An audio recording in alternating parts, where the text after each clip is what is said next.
Hey, what's up, you guys? Amit here, and today's list is going to explore some of the best manga that a manga beginner can read. This list is going to be very subjective as everyone has a unique taste, so what I will do is present two manga from each genre that hooks its reader from the get-go. Another thing to keep in mind is that I am not going to talk about one-shot manga, as I already have another segment on our channel where I do short or one-shot manga videos, and I personally feel beginners should read the short manga first and then short manga series.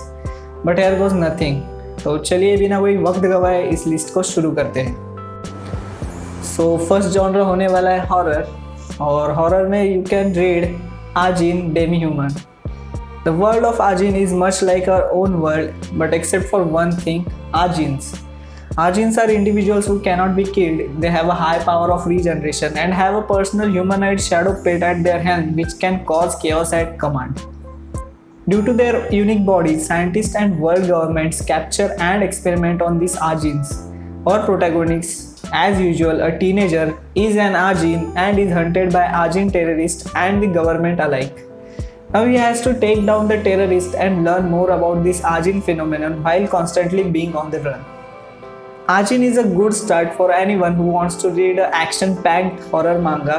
It has a unique concept and a set of ambiguous characters. The artwork is great, not very overwhelming, and can be read easily. The second horror manga is going to be Higurashi When They Cry. हिगुराशी एक माइंडफक horror मांगा है जिसको pitch करना काफ़ी मुश्किल है। Story set है 1983 में एक छोटे से गांव में। एक टीनेजर लड़का यहाँ नया नया रहने आता है और कुछ दोस्त बनाता है। कुछ दिनों बाद उसे समझ में आता है कि गांव के एनुअल फेस्टिवल में पिछले 4 सालों से लोग मर रहे हैं या लापता हो रहे हैं।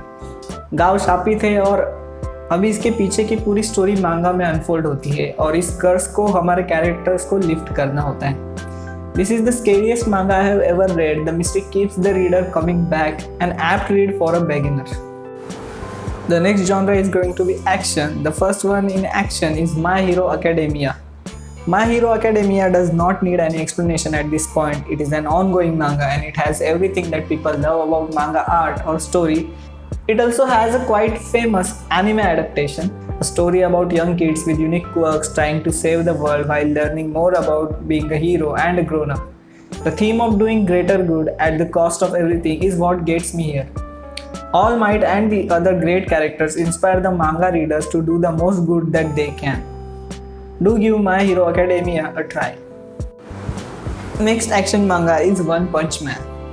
वन पंच मैन एक वेट चॉइस है इस लिस्ट में, और मैं ये ग्रांटेड ले रहा हूँ कि कोई भी बिगिनर मांगा पढ़ने से पहले कई सारे एनिमे देख चुका होता है, क्योंकि ओपीएम की story pure action hero plot को उल्टा पुल्टा करके प्रेजेंट करती है और मांगा स्टोरीज इन इटसेल्फ कितनी रिपीटेटिव और बोरिंग रहती है ये दिखाती है।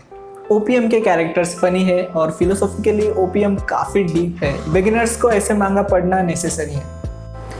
नेक्स्ट जॉनर है slice of life. Slice of life में फर्स्ट है बाकुमान। हर वीक मांगा स्टोरीज या आर्टवर्क बनाकर पब्लिश करना एक बहुत ही ह्यूमंगस टास्क है जो बहुत ही डिमांडिंग भी रहता है फिजिकली, और उसमें बहुत सारी मेहनत भी लगती है। बाकुमान एक स्लाइस ऑफ लाइफ मांगा है जिसमें कुछ मांगा का दोस्तों की लाइफ स्टोरी दिखाई गई है। किस तरह से कुछ दोस्त मांगा का बनने का सपना देखते हैं और उसे पूरा करने में लग जाते हैं, यही स्टोरी है बाकुमान की। डेथ नोट के क्रिएटर्स ने ही इस मांगा को भी क्रिएट किया है, so it has that good art style with Verde pages. It will also help new manga readers to appreciate the manga medium. Second slice of life story है Your Lie in April. एक pianist लड़के की माँ की death हो जाती है जिसकी वजह से वो सदमे में चला जाता है, अपनी हियरिंग एबिलिटी पार्शियली गवा देता है और इसी वजह से पियानो बजाना भी छोड़ देता है।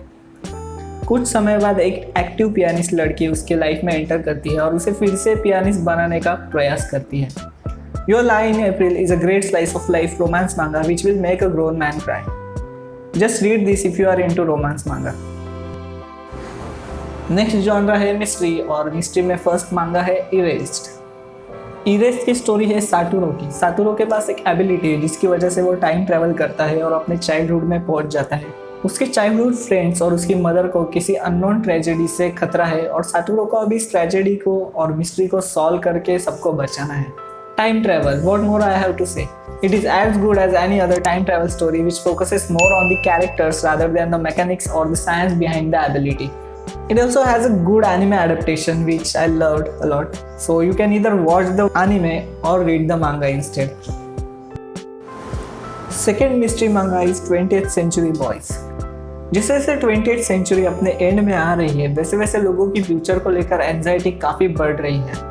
हमारा प्रोटैगोनिस्ट केंजी इस सबसे परे है, बट जब उसे अपने दोस्त की सुसाइड के बारे में पता चलता है तब उसकी भी फ्यूचर को लेकर चिंता बढ़ने लगती है। इसी समय कोई नया कल्ट भी ग्रो कर रहा है और उसका केंजी के दोस्त की सुसाइड से कुछ संबंध है ऐसा केंजी को लग रहा है। अब इस कल्ट को और उनके मिस्टीरियस प्लान्स को केंजी अपने चाइल्डहुड फ्रेंड्स के साथ मिलकर कैसे रोकता है, यही है 20th सेंचुरी बॉयज़ की story. 20th century boys start to finish एक बहुत ही एंगेजिंग स्टोरी है जिसमें काफ़ी जान डाली गई है। इसमें कई सारे कैरेक्टर्स है, कई सारी बैक स्टोरीज है जो सब बाद में एक ओवरऑल मिस्ट्री को सॉल्व करने में काम आते हैं। 20th century boys will be my top recommendation in this video. So the last genre is going to be adventure. So adventure में है फुल मेटल अल्केमिस्ट सीरीज। कुछ अल्केमी रिचुअल्स की वजह से एडवर्ड और अल्फांसो एल्रिक अपनी body या body parts खो देते हैं। इन बॉडी पार्ट्स की जगह मेटल प्रोस्थेटिक्स लगाकर वो फिलोसोफर स्टोन ढूंढने निकल पड़ते हैं जो उनकी बॉडी को रिस्टोर कर सकता है। इस फिलोसोफर स्टोन को ढूंढने की जर्नी में उन्हें कई सारे रिविलेशंस होते हैं और कई सारी चीज़ें सामने आती है। Full metal alchemist is my second most favourite manga of all time. It has everything in it. It has a great art style, great story, philosophical depth, and well-crafted character motives and relationships. It is the perfect manga from start to finish. Just give it a try. The second adventure manga is Hunter x Hunter. Gone नाम का छोटा लड़का अपने पापा को ढूंढने के लिए हंटर बनना चाहता है और इसी कारण वो अपना घर छोड़कर हंटर बनने के लिए निकल पड़ता है। हंटर बनने के लिए उसे हंटर एग्जामिनेशन पास करनी होगी और इसी जगह पे उसको कई दोस्त मिलेंगे जो उसकी जर्नी में उसकी मदद करेंगे।